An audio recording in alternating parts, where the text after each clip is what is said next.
हर इंसान सुबह उठते ही अपनी हथेलियों की लकीरों को देखकर यही सोचता है कि उसकी किस्मत उसी के हाथों में है। लेकिन सच तो यह है कि किस्मत को हमारी योजनाओं से कोई फर्क नहीं पड़ता। वह जब पलटती है तो राजा को भी सड़क पर ला खड़ा करती है और आम इंसान को इतिहास का हिस्सा बना देती है। आज की कहानी भी एक ऐसे ही दिन से शुरू होती है जब 5 अलग अलग लोगों की जिंदगी हमेशा के लिए बदलने वाली थी। उनमें से किसी को भी अंदाजा नहीं था कि अगले कुछ घंटों में होने वाली घटनाएं पूरे राज्य की राजनीति की दिशा बदल देगी। एक तरफ एक साधारण परिवार अपनी रोजमर्रा की जिंदगी में व्यस्त है। घर में शादी ब्याह की बातें चल रही हैं, हंसी मजाक हो रहा है और सब कुछ बिल्कुल सामान्य लगता है। लेकिन इसी सामान्य दिन के पीछे एक ऐसा तूफान छिपा है जो जल्द ही सबको अपनी चपेट में लेने वाला है। दूसरी तरफ राज्य का सबसे ताकतवर आदमी, 3 बार मुख्यमंत्री रह चुका राजशंकर राणा, हजारों समर्थकों के बीच शानदार अंदाज में अपनी रैली निकाल रहा है। राजशंकर के सबसे भरोसेमंद लोगों में से एक, रंगा, उनकी सुरक्षा को लेकर बेहद चिंतित है। वह गुस्से में कहता है कि अगर सर को कुछ हुआ तो पूरा शहर जला देगा। लेकिन राजशंकर मुस्कुराते हुए उसे शांत कर देता है। उसे पूरा विश्वास है कि कोई उसका कुछ नहीं बिगाड़ सकता। रैली खत्म होते ही मीडिया उसे घेर लेती है। पत्रकार भ्रष्टाचार के मामले पर लगातार सवाल पूछते हैं, लेकिन राजशंकर पूरे आत्मविश्वास के साथ हर सवाल का जवाब देता है। उसे लगता है कि हमेशा की तरह इस बार भी वह कानून को मात दे देगा। लेकिन कुछ ही देर बाद अदालत अपना फैसला सुनाती है। सभी सबूतों के आधार पर अदालत राजशंकर राणा को भ्रष्टाचार का दोषी करार देती है और उसे सजा सुना देती है। एक पल पहले जो आदमी पूरे राज्य पर राज कर रहा था, अगले ही पल पुलिस उसे गिरफ्तार करके जेल ले जा रही होती है। बाहर समर्थकों की भीड़ विरोध कर रही है, जबकि विरोधी दल इस फैसले का जश्न मना रहे हैं। मुख्यमंत्री की कुर्सी अब खाली हो चुकी है और यहीं से शुरू होती है असली सत्ता की लड़ाई। जेल पहुंचते ही राजशंकर राणा का गुस्सा 7वें आसमान पर होता है। उसे अब यकीन हो चुका है कि यह सिर्फ अदालत का फैसला नहीं बल्कि उसके ही अपनों की रची हुई साजिश है। तभी उसका सबसे भरोसेमंद साथी और उसका पीए अनंतन नंबियार उससे मिलने आता है। वह बताता है कि विपक्षी नेता पाटिल अकेला नहीं था। सर, मुझे पूरा शक है कि आपको इस केस में फंसाने के पीछे आपके ही साले और आपके भांजे का हाथ है। उन्होंने ही जज तक रिश्वत पहुंचाई है ताकि आपको रास्ते से हटाकर खुद सत्ता हासिल कर सकें।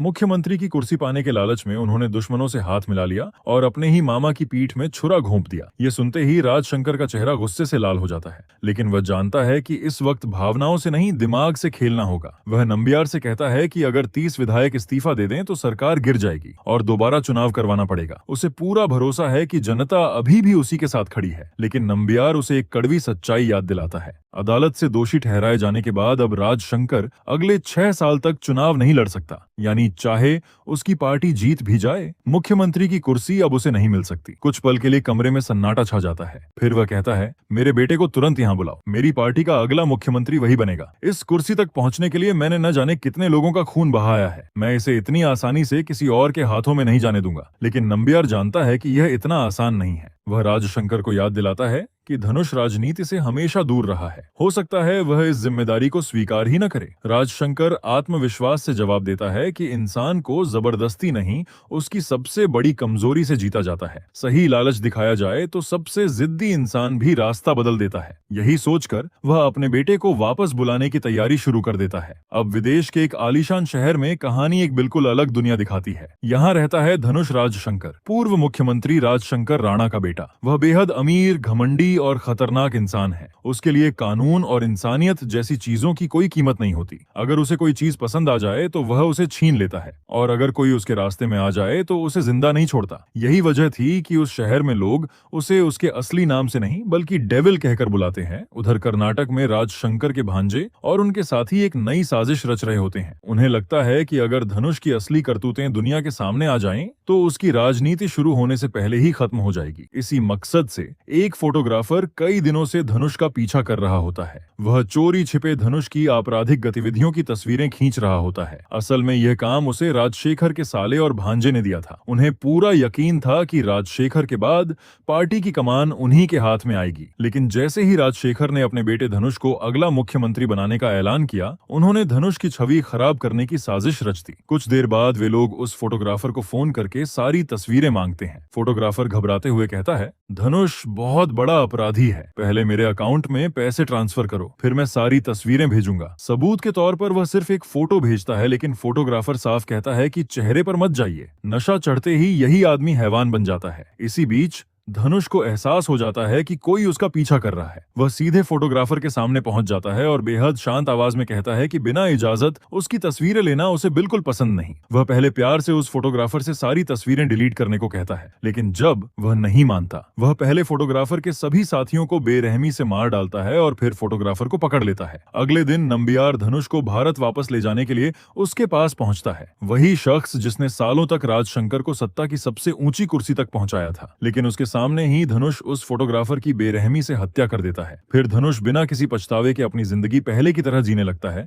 जैसे कुछ हुआ ही ना हो। इतना ही नहीं, वह पुलिस को भी मोटी रिश्वत देकर पूरा मामला वही दबा देता है। इसके बाद नंबियार उसे कर्नाटक की पूरी राजनीतिक स्थिति समझाता है और कहता है, वह धनुष को बताता है कि उसके पिता जेल से बाहर आ चुके हैं और तुम्हारे पिता का सपना है कि अगला मुख्यमंत्री सिर्फ तुम बनो, मेरे साथ भारत चलो। लेकिन धनुष को राजनीति में जरा भी दिलचस्पी नहीं होती। उसके लिए सत्ता से ज्यादा अहम उसकी आजाद जिंदगी है। वह साफ मना कर देता है। तब नंबियार उसे याद दिलाता है कि अब तक जो ऐशो आराम की जिंदगी वह जी रहा है, वह सब उसके पिता के पैसों की वजह से है। अगर उसने लौटने से इनकार किया तो यह सब एक पल में खत्म हो जाएगा। वह पल भर में बंदूक निकालकर नंबियार के सिर पर तान देता है और ठंडी आवाज में कहता है कि वह उसे इज्जत से अंकल कहता है। इसका मतलब यह नहीं कि कोई उसे हुक्म दे। फिर वह चेतावनी देता है कि अगली बार ऐसी बात की तो भारत जिंदा नहीं बल्कि ताबूत में लौटना पड़ेगा। नंबियार समझ जाता है कि धनुष को मनाना नामुमकिन है, इसलिए वह चुपचाप भारत वापस लौट आता है। उधर कर्नाटक में उसकी तस्वीरें मीडिया में वायरल हो चुकी थीं और हर न्यूज चैनल पर सिर्फ उसी की चर्चा हो रही थी। क्या पूर्व मुख्यमंत्री का बेटा सच में राजनीति में लौट रहा है? नंबियार ये बात राजशेखर को बताता है कि किसी ने विदेश में धनुष पर नजर रखी हुई थी और वही उसकी तस्वीरें मीडिया तक पहुंचा रहा है। राजशेखर का शक सीधे अपने साले और भांजे पर जाता है। इसके बाद वह दोनों से दूरी बनानी शुरू कर देता है। इसी दौरान कहानी अचानक एक बिल्कुल अलग किरदार की तरफ मुड़ती है। एक साधारण परिवार का लड़का कृष्णा, चेहरे से बिल्कुल धनुष की कॉपी, लेकिन स्वभाव में उससे बिल्कुल उल्टा। जहां धनुष लोगों में डर बांटता है, वहीं कृष्णा लोगों को खाना खिलाकर खुश होता है। उसका सबसे बड़ा सपना सिर्फ एक है, एक दिन थिएटर के बाहर उसका विशाल कटआउट लगे, लोग उसकी एंट्री पर सीटियां बजाएं और पूरी दुनिया उसे एक सुपरस्टार के नाम से जाने। कृष्णा अपने इस सपने को पूरा करने के लिए रोज अलग अलग किरदारों की एक्टिंग करता है। उसका एक छोटा सा ढाबा है जहां आने वाले हर ग्राहक के सामने वह अभिनय करता रहता है, इस उम्मीद में कि शायद किसी दिन कोई फिल्म मेकर उसे देख ले और फिल्मों में मौका दे दे। कृष्णा का सबसे अच्छा दोस्त नानी हमेशा उसके साथ रहता है और हर कदम पर उसका हौसला बढ़ाता है। वहीं दूसरी तरफ रुकू कृष्णा से बेहद प्यार करती है और कृष्णा भी उसे अपनी जान से ज्यादा चाहता है। एक दिन बाजार में किसी की नजर कृष्णा पर पड़ती है। वह हैरानी से कहता है, अरे तुम्हारा चेहरा तो बिल्कुल मुख्यमंत्री राजशेखर के बेटे धनुष से मिलता है। उस समय टीवी पर भी धनुष की ही खबरें चल रही होती हैं। यह सुनकर कृष्णा मुस्कुराते हुए कहता है, हाँ लोग अक्सर ऐसा कहते हैं, लेकिन मुझे नेता नहीं एक्टर बनना है। उसी समय पास खड़ा नंबियार ये बात सुन लेता है। जैसे ही उसकी नजर कृष्णा पर पड़ती है, वह दंग रह जाता है, क्योंकि कृष्णा बिल्कुल धनुष की कॉपी था। नंबियार चुपचाप कृष्णा का पीछा करता हुआ उसके ढाबे तक पहुंच जाता है। वहां उसे पता चलता है कि कृष्णा का सबसे बड़ा सपना फिल्मों में हीरो बनना है। यहीं से नंबियार एक बड़ा खेल खेलता है। वह कृष्णा को अपने साथ ले जाता है और पैसों से भरी एक गाड़ी दिखाता है। वह कृष्णा से कहता है कि अगर वह उसकी हर बात माने तो उसका हीरो बनने का सपना सच हो सकता है। कृष्णा पहले तो हैरान रह जाता है, तब नंबियार असली खेल सामने रखता है। आज से जब तक वह न कहे, कृष्णा को अपनी पहचान भूलकर धनुष बनकर जीना होगा। बदले में उसे बड़े बजट की फिल्म में हीरो बनने का मौका मिलेगा। अभिनेता बनने का सपना सुनते ही कृष्णा की आंखों में चमक आ जाती है।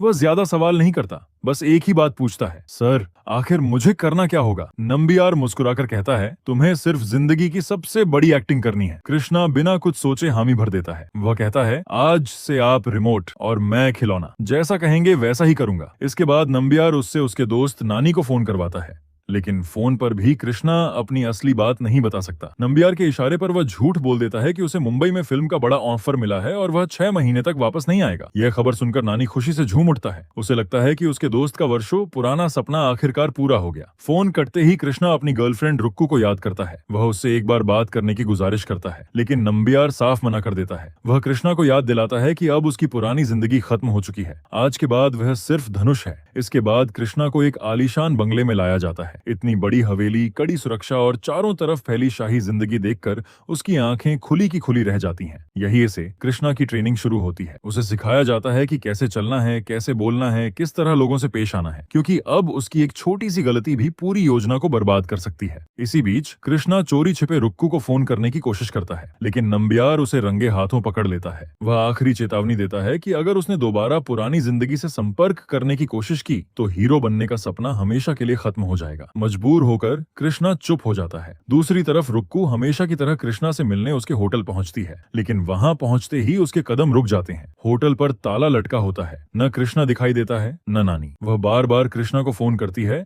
लेकिन हर बार फोन बंद मिलता है। आखिरकार वह उसी बंद होटल के बाहर बैठ जाती है। उसकी आंखों से आंसू बहने लगते हैं। यहीं से कहानी एक खूबसूरत फ्लैशबैक में चली जाती है। फ्लैशबैक में दिखाया जाता है कि पहली बार रक्कू कृष्णा के छोटे से होटल में आती है। दोनों की नजरें मिलती हैं और धीरे धीरे उनकी मुलाकातें बढ़ने लगती हैं। कब प्यार हो जाता है उन्हें खुद भी एहसास नहीं होता। दोनों साथ में घूमते हैं, फिल्में देखते हैं और अपनी छोटी सी दुनिया में खुश रहने लगते हैं। लेकिन उनकी यह खुशी ज्यादा दिनों तक नहीं टिकती। एक दिन जब दोनों बाइक पर घूम रहे होते हैं, तभी रक्कू की माँ उन्हें साथ देख लेती है। उसके मन में बस एक ही सवाल होता है, जो लड़का एक छोटे से मेज को चलाकर मुश्किल से अपना गुजारा करता है, वह मेरी बेटी को खुश कैसे रख पाएगा। कुछ समय बाद जब रक्कू घर पहुंचती है तो उसकी माँ कहती है, कल लड़के वाले तुम्हें देखने आ रहे हैं, मैंने लड़का पसंद कर लिया है। रक्कू साफ मना कर देती है और कहती है, मैं किसी और से प्यार करती हूँ। यह सुनते ही उसकी माँ गुस्से में कहती है, वो लड़का कमाता ही कितना है, तुम्हें खुश कैसे रखेगा। बात इतनी बढ़ जाती है कि माँ बेटी के बीच जोरदार बहस हो जाती है, लेकिन रक्कू अपनी बात पर अड़ी रहती है।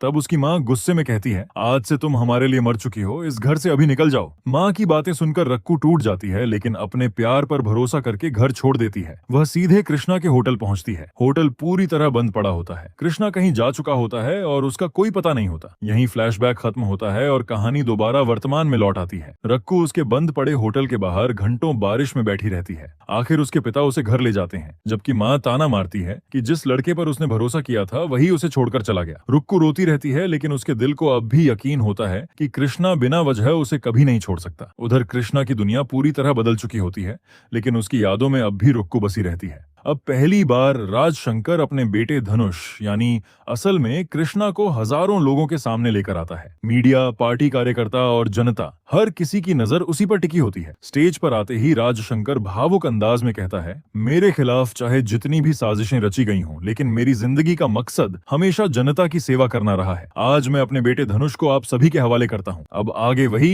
इस राज्य की सेवा करेगा। इतनी बड़ी भीड़ देखकर कृष्णा कुछ पल के लिए घबरा जाता है। उसके मुंह से एक शब्द भी नहीं निकलता। भीड़ में खुसुर फुसुर शुरू हो जाती है। तभी कृष्णा गहरी सांस लेता है, अपना कोट और टाई उतार देता है और पूरे आत्मविश्वास के साथ बोलना शुरू करता है। हो सकता है कि मेरी परवरिश विदेश में हुई हो, लेकिन मेरी जड़ें इसी मिट्टी से जुड़ी हैं। मैं किसी बड़े नेता का बेटा बनने नहीं, बल्कि आप सबका बेटा बनकर आया हूँ। इसके बाद वह आम लोगों की भाषा में उनसे बात करने लगता है। उसकी सादगी और बोलने का अंदाज लोगों का दिल जीत लेता है। इसके बाद कृष्णा पूरे राज्य का दौरा करने लगता है। वह गांव-गांव और शहर-शहर जाकर लोगों की समस्याएं सुनता है। विरोधियों को लगता है कि विदेश में पला बड़ा होने की वजह से उसे आम जनता की परेशानियों का कोई अंदाजा नहीं होगा, लेकिन उन्हें क्या पता था कि असलियत में वह एक गरीब मिडिल क्लास परिवार से आता है। इसलिए जब लोग उससे रोजमर्रा के सामान की कीमत पूछते तो वह एक एक चीज का सही दाम बता देता। वह महंगाई, बेरोजगारी और गरीबों की परेशानियों पर खुलकर बात करता। उसकी बातें लोगों के दिल को छू जाती हैं। धीरे धीरे कृष्णा पूरे राज्य का सबसे लोकप्रिय चेहरा बन जाता है। लोगों को लगने लगता है कि पहली बार कोई ऐसा नेता मिला है जो सच में उनकी तकलीफ समझता है। नतीजा यह होता है कि हजारों लोग राज शंकर की पार्टी से जुड़ने लगते हैं और तय कर लेते हैं कि इस बार वोट सिर्फ धनुष को ही देंगे। उधर नानी रुक्कू को फोन करके झूठ बोल देता है कि कृष्णा को फिल्मों में हीरो बनने का मौका मिला है और वह मुंबई चला गया है, लेकिन रुक्कू को लगता है कि कृष्णा उसे बिना बताए छोड़कर चला गया। दुखी होकर वह फोन काट देती है। एक दिन चुनाव प्रचार के दौरान कृष्णा खुद बच्चों को खाना परोस रहा होता है। टीवी पर यह दृश्य देखकर रुक्कू अचानक चौंक जाती है। खाना परोसने का वही अंदाज और वही अपनापन। उसे महसूस होता है कि यह धनुष नहीं हो सकता। उसके दिल में पहली बार शक पैदा होता है कि मुख्यमंत्री का बेटा बनकर घूम रहा यह आदमी कहीं उसका कृष्णा तो नहीं। इसी दौरान विदेश में बैठा असली धनुष भी टीवी पर अपनी सारी खबरें देख रहा होता है। जब उसे पता चलता है कि उसकी जगह कोई और राजनीति कर रहा है, तो वह बिना किसी को बताए अचानक भारत लौट आता है। नंबियार को तभी उसके फोन पर एक कॉल आता है। वह घबराकर तुरंत बाहर निकलता है और वहां जो नजारा उसके सामने होता है उसे देखकर उसके पैरों तले जमीन खिसक जाती है। रैली के बाहर असली धनुष आराम से सिगरेट पीते हुए खड़ा था और अंदर मंच पर उसकी जगह कृष्णा जनता का नेता बन चुका था। नंबियार समझ जाता है कि अब यह खेल पहले जैसा आसान नहीं रहा। अगर दोनों आमने सामने आ गए तो सिर्फ एक झूठ नहीं, पूरी राजनीति बिखर जाएगी। धनुष को सामने देखकर राजशंकर और नंबियार दोनों के होश उड़ जाते हैं। कुछ समय बाद राजशंकर गुस्से में नंबियार से पूछता है, ये सब क्या है? मेरी इजाजत के बिना इतना बड़ा खेल खेलने की हिम्मत कैसे हुई? तब नंबियार पूरी सच्चाई बताता है। वह कहता है, सर, जब धनुष की तस्वीरें मीडिया में वायरल हुई तब मैं उसे वापस लाने गया था, लेकिन उसने आने से साफ इनकार कर दिया। उसी समय मेरी मुलाकात कृष्णा से हुई, जो बिल्कुल धनुष जैसा दिखता था। मजबूरी में मुझे यही रास्ता अपनाना पड़ा। इसके बाद नंबियार राजशंकर को वह वजह भी याद दिलाता है जिसके कारण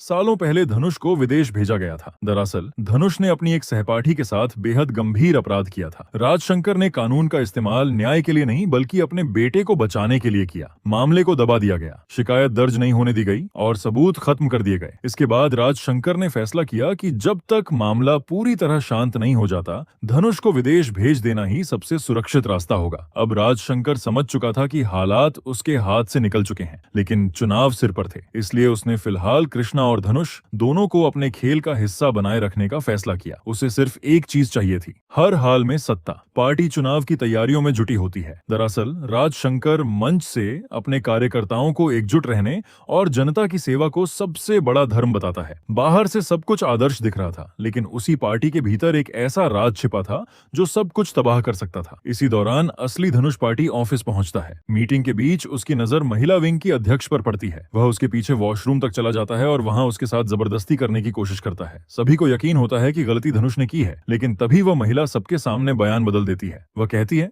कि कोई गलत फहमी हुई थी और धनुष ने उसके साथ कुछ नहीं किया। असल में उसने सच नहीं बल्कि एक सौदा चुना था। बदले में उसे चुनाव का टिकट और बड़ा राजनीतिक पद देने का वादा किया गया था, यानी एक और सच सत्ता के नीचे दफना दिया गया। राजशंकर अपने बेटे पर भड़क उठता है। वह साफ कह देता है कि अगर उसने दोबारा ऐसी हरकत की तो इस बार उसे कोई नहीं बचाएगा। लेकिन धनुष पर इन बातों का कोई असर नहीं पड़ता। उसके लिए सत्ता सिर्फ अपनी मनमर्जी करने का लाइसेंस थी। नंबियार उसे समझाता है कि अगर सच में बिना किसी डर के जीना है तो पहले मुख्यमंत्री बनना होगा, उसके बाद पूरी ताकत उसके हाथ में होगी। लेकिन धनुष इस खेल से निकलना चाहता है। वह कहता है कि अगर मुख्यमंत्री बनाना ही है तो उस नकली धनुष को बना दो, उसे इस राजनीति से कोई मतलब नहीं। इसी बीच रुक्कू की सगाई तय हो जाती है। दिल टूट चुका था, इसलिए वह मजबूरी में परिवार की बात मान लेती है। लेकिन किस्मत ने अभी एक और मोड़ संभाल कर रखा था। एक रात उसकी नजर धनुष पर पड़ती है। चेहरा कृष्णा जैसा था, इसलिए वह उसे अपना कृष्णा समझकर गले लगाने दौड़ पड़ती है। लेकिन अगले ही पल उसे एहसास होता है कि यह वह इंसान नहीं है, यह असली धनुष था। धनुष पहली बार किसी लड़की को अपने सामने इस तरह रोते और तड़पते देखता है। रुक्कू बार बार सिर्फ एक ही नाम ले रही थी, कृष्णा। यही नाम धनुष के दिल में जलन पैदा कर देता है। उसे पहली बार महसूस होता है कि रुक्कू ही उसका सच्चा प्यार है। यहीं से कहानी का सबसे खतरनाक मोड़ शुरू होता है। अब सिर्फ कृष्णा ही रुक्कू से प्यार नहीं करता, बल्कि धनुष भी उसी लड़की का दीवाना बन चुका था। नंबियार ये बात तुरंत समझ जाता है। वह राजशंकर से कहता है कि यही लड़की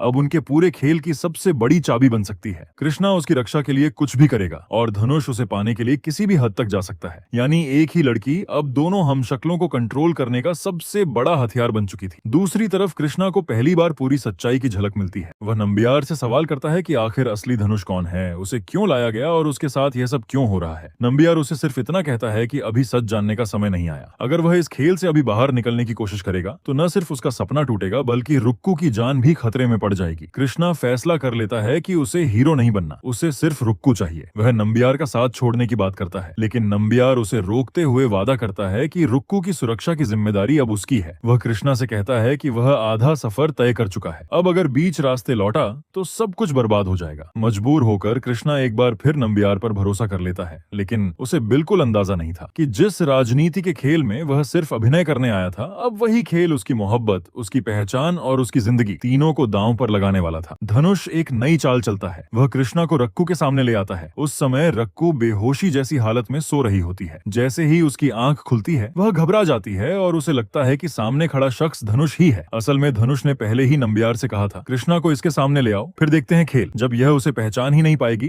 तब मैं कृष्णा बनकर जाऊंगा। शुरुआत में रक्कू भी कृष्णा पर बिल्कुल विश्वास नहीं करती, लेकिन जब कृष्णा उसकी यादों से जुड़ी बातें करता है, उसके सामने वही पुराने अंदाज और मासूम हरकतें दोहराता है, तब धीरे धीरे रक्कू को यकीन हो जाता है कि उसके सामने खड़ा इंसान सच में कृष्णा ही है। रक्कू का विश्वास वापस आते ही धनुष की पूरी चाल नाकाम हो जाती है। गुस्से से तिलमिलाया धनुष तुरंत वहां पहुंचता है और बिना कुछ सोचे समझे कृष्णा पर बेरहमी से टूट पड़ता है। वह उसे इतनी बुरी तरह पीटता है कि कृष्णा लहूलुहान हो जाता है। रक्कू रोते हुए धनुष के पैरों में गिर जाती है और हाथ जोड़कर कहती है, प्लीज इसे छोड़ दो। लेकिन धनुष के सिर पर गुस्से का भूत सवार होता है। वह चीख कर कहता है, जब तक तुम्हारे मुंह से इसका नाम निकलता रहेगा मैं इसे मारता रहूंगा। इतने में नंबियार बीच में आकर धनुष को रोकने की कोशिश करता है। तभी धनुष के पिता राजशंकर राणा भी वहां पहुंच जाते हैं। उनके सामने धनुष मजबूर होकर कृष्णा को छोड़ देता है। कृष्णा दर्द से कराहते हुए नंबियार से कहता है, अब तक मैं इस हैवान की तरह रहने का नाटक कर रहा था, लेकिन अब मैं बिल्कुल नहीं रुकूंगा। चाहे कुछ भी हो जाए, मैं रक्कू को यहाँ यहाँ से अपने साथ लेकर ही जाऊंगा। हालांकि इसके बाद कृष्णा को रक्कू से मिलने नहीं दिया जाता, लेकिन वह मन ही मन एक फैसला कर चुका होता है। अब वह सिर्फ सही मौके का इंतजार करेगा और जैसे ही उसे मौका मिलेगा वह रक्कू को इस कैद से भगाकर हमेशा के लिए अपने साथ ले जाएगा। अब चुनाव अपने आखिरी दौर में पहुंच चुका था। टीवी डिबेट्स में लोग दो हिस्सों में बांट चुके थे। कुछ लोगों का मानना था कि यह सब चुनावी दिखावा है, लेकिन ज्यादातर लोग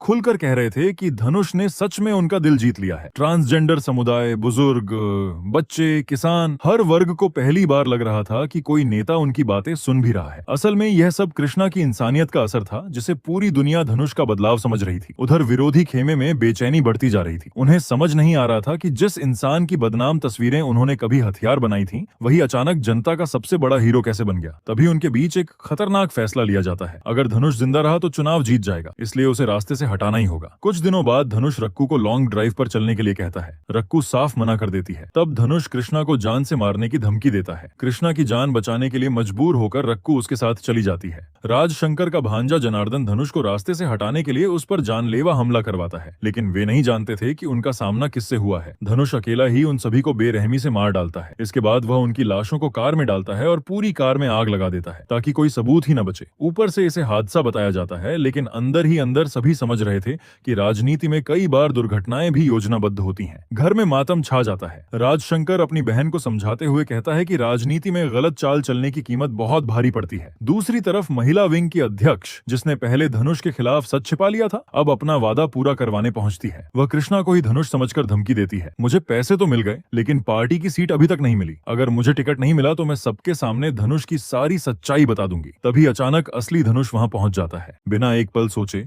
वह सबके सामने उस लड़की की गोली मारकर हत्या कर देता है। यह सब देखकर कृष्णा अंदर से पूरी तरह टूट जाता है। उसे पहली बार एहसास होता है कि वह जिन लोगों के लिए अभिनय कर रहा है वे सिर्फ झूठे नहीं बेहद खतरनाक भी हैं। वह नंबियार से साफ कह देता है कि अब उससे यह सब नहीं होगा। नंबियार समझ जाता है कि अगर कृष्णा फिर से टूट गया तो पूरी योजना खत्म हो जाएगी, इसलिए वह उसे रक्कू से मिलवा देता है। कई दिनों बाद दोनों आमने सामने आते हैं। कृष्णा फूट फूट कर रो पड़ता है। वह स्वीकार करता है कि हीरो बनने का सपना उसकी सबसे बड़ी गलती बन गया। एक मौके की तलाश में उसने बिना सोचे समझे उस खेल में कदम रख दिया जिसने उसकी पूरी जिंदगी बदल दी। रक्कू भी अपना दर्द उसके सामने रखती है। वह बताती है कि उसने उसके लिए अपना घर तक छोड़ दिया था, लेकिन हर बार उसे सिर्फ धोखा और इंतजार ही मिला। अब कृष्णा समझ गया था कि अगर दोनों वहीं रुके तो मौत तय है। कृष्णा रक्कू से वादा करता है, मैं सही मौका देखकर तुम्हें यहाँ से लेकर चला जाऊंगा। कुछ समय बाद कृष्णा रक्कू को लेकर एक सुरक्षित जगह पहुंचता है, लेकिन तभी सबसे बड़ा झटका लगता है। रक्कू के साथ वहाँ कृष्णा नहीं बल्कि असली धनुष पहुंच चुका होता है। उधर नंबियार को जैसे ही पता चलता है कि धनुष रक्कू को लेकर भाग गया है, वह तुरंत कृष्णा को सारी बात बता देता है। इसके बाद धनुष रक्कू के साथ जबरदस्ती करने की कोशिश करता है और उसे घसीटते हुए कमरे के अंदर ले जाने लगता है। तभी सही समय पर कृष्णा वहाँ पहुंच जाता है। इसके बाद कृष्णा और धनुष के बीच जबरदस्त और जानलेवा लड़ाई छिड़ जाती है। दोनों एक दूसरे पर टूट पड़ते हैं, लेकिन आखिरकार कृष्णा धनुष को बुरी तरह घायल कर देता है और रक्कू को वहां से सुरक्षित निकाल ले जाता है। रक्कू को लेकर भागने के बाद कृष्णा एक सुनसान जगह पर पहुंचता है। वह अब इस मुसीबत से हमेशा के लिए दूर जाना चाहता था, लेकिन तभी उसकी नजर पास खड़े एक बुजुर्ग दंपति पर पड़ती है, जो टीवी पर उसका भाषण देखकर उसकी तारीफ कर रहे होते हैं। वे कह रहे थे, अगर धनुष जैसा नेता हर राज्य को मिल जाए तो आम आदमी की जिंदगी बदल जाएगी। उनकी बातें सुनकर कृष्णा गहरी सोच में पड़ जाता है। उसे एहसास होता है कि लोग जिस इंसान पर भरोसा कर रहे हैं वह असली धनुष नहीं बल्कि वह खुद है। वो सोचता है कि अगर वह आज भाग गया तो पूरा राज्य फिर से धनुष जैसे हैवान के हाथों में चला जाएगा। यही सोचकर कृष्णा रक्कू से कहता है, तुम अपने घर चली जाओ, मुझे इस खेल का अंत करना होगा। रक्कू मजबूरी में उसकी बात मान लेती है और अपने घर लौट जाती है। इस बार उसकी माँ उसे डांटने के बजाय गले से लगा लेती है। दूसरी तरफ कृष्णा अकेले बैठकर आगे की रणनीति सोच रहा होता है। धीरे धीरे लोग उसे देखने के लिए वहाँ इकट्ठा होने लगते हैं। कुछ ही देर में मीडिया भी पहुंच जाती है और लाइव कवरेज शुरू हो जाती है। कृष्णा बिना कुछ बोले वही बैठा रहता है। तभी नंबियार वहाँ आता है और उसे अपने साथ ले जाता है। कृष्णा सीधे राजशंकर, नंबियार और धनुष के सामने पहुंचता है। इस बार उसके चेहरे पर डर नहीं बल्कि आत्मविश्वास साफ दिखाई दे रहा था। वह साफ शब्दों में कहता है, अब तक मैं तुम लोगों के इशारों पर चलता था, लेकिन आज के बाद सब कुछ मेरे हिसाब से होगा। अब से तुम लोग नहीं, मैं फैसले लूंगा। अगर मैं अपने बाल छोटे करूंगा तो धनुष को भी अपने बाल छोटे करने होंगे। जो मैं कहूंगा वही होगा। यह सुनकर तीनों उसके बदले हुए तेवर देखकर हैरान रह जाते हैं। इसके बाद कृष्णा चुनाव प्रचार में पूरी ताकत से जुट जाता है, लेकिन चुनाव से ठीक पहले उसकी एक विशाल रैली में जोरदार धमाका हो जाता है। इस धमाके में कई मासूम लोगों की मौत हो जाती है। जाती है। इन्हीं लोगों में कृष्णा का सबसे करीबी दोस्त नानी भी शामिल होता है। नानी की मौत कृष्णा को अंदर तक तोड़ देती है। जब वह इस धमाके के बारे में राज शंकर और नंबियार से सवाल करता है तो वे बेहद ठंडे लहजे में कहते हैं, सहानुभूति की लहर उठेगी और हमें सिंपैथी वोट मिलेंगे। अब चुनाव जीतना और भी आसान हो जाएगा। यही कृष्णा समझ जाता है कि सत्ता के लिए ये लोग किसी भी हद तक गिर सकते हैं। आखिरकार चुनाव होते हैं और उम्मीद के मुताबिक राज शंकर की पार्टी भारी बहुमत से जीत जाती है। जीत की खुशी में राज शंकर और धनुष जश्न मना रहे होते हैं, लेकिन उसी समय कृष्णा एक ऐसा कदम उठाता है जिसकी किसी ने कल्पना भी नहीं की थी। वह अपना पूरा लुक बदलकर बिल्कुल धनुष जैसा बन जाता है। अब दोनों को देखकर पहचानना लगभग नामुमकिन था। असल में नंबियार पहले ही कृष्णा को सच बता चुका था कि चुनाव जीतने के बाद राज शंकर और धनुष उसे मार डालेंगे। इसीलिए उसने कृष्णा को धनुष जैसा बनकर रहने की सलाह दी थी, ताकि सही समय पर राज शंकर भ्रमित हो जाए। योजना बिल्कुल वैसी ही होती है। कृष्णा और धनुष आमने सामने लड़ने लगते हैं। राज शंकर गुस्से में अपनी पिस्तौल निकालता है और कृष्णा को गोली मारने के लिए निशाना साधता है, लेकिन दोनों की शक्ल एक जैसी होने की वजह से वह समझ ही नहीं पाता कि उसका असली बेटा कौन है। नंबियार उसे रोकने की कोशिश करता है। इसी दौरान राज शंकर गुस्से में एक ऐसा राज उगल देता है जिसे सुनकर सबके होश उड़ जाते हैं। वह कहता है, सिर्फ सत्ता और सहानुभूति पाने के लिए मैंने अपनी ही पत्नी की हत्या करवा दी थी, फिर अपने दुश्मनों को कैसे छोड़ सकता हूँ? यह सुनकर कृष्णा हैरानी से पूछता है, सिर्फ कुर्सी के लिए आपने अपनी पत्नी को भी मार डाला? राज शंकर को लगता है कि सामने उसका बेटा धनुष खड़ा है। बिना कुछ सोचे वह गोली चला देता है, लेकिन गोली कृष्णा को नहीं बल्कि अपने ही बेटे धनुष को लग जाती है। मरते मरते धनुष सिर्फ इतना कहता है, आज तक आप अपने बेटे को पहचान ही नहीं पाए। ये सुनते ही राज शंकर के पैरों तले जमीन खिसक जाती है। उसे एहसास होता है कि उसने अपने ही बेटे की हत्या कर दी है। इस सदमे से उसे हार्ट अटैक आ जाता है। वह ऊपर से नीचे गिर जाता है और उसकी पूरी बॉडी पैरालाइज हो जाती है। कुछ समय बाद मुख्यमंत्री के शपथ ग्रहण समारोह का दिन आता है। कृष्णा मंच पर खड़ा होकर पूरी सच्चाई बताने का फैसला करता है, लेकिन तभी नंबियार उसे रोकते हुए कहता है, अगर आज तुमने सच बता दिया तो जनता का भरोसा हमेशा के लिए टूट जाएगा। उन्हें एक ईमानदार मुख्यमंत्री चाहिए और वह तुम हो। नाम चाहे धनुष का हो या कृष्णा का, फर्क अब सिर्फ नाम का है। कृष्णा कुछ पल सोचता है और आखिरकार राज्य और जनता के हित में एक बड़ा फैसला लेता है। वह धनुष राजशंकर के नाम से मुख्यमंत्री पद की शपथ ले लेता है। इसके बाद वह रुकू के साथ नई जिंदगी की शुरुआत करता है और इसी भावनात्मक लेकिन चौंकाने वाले अंत के साथ यह फिल्म यहीं समाप्त हो जाती है।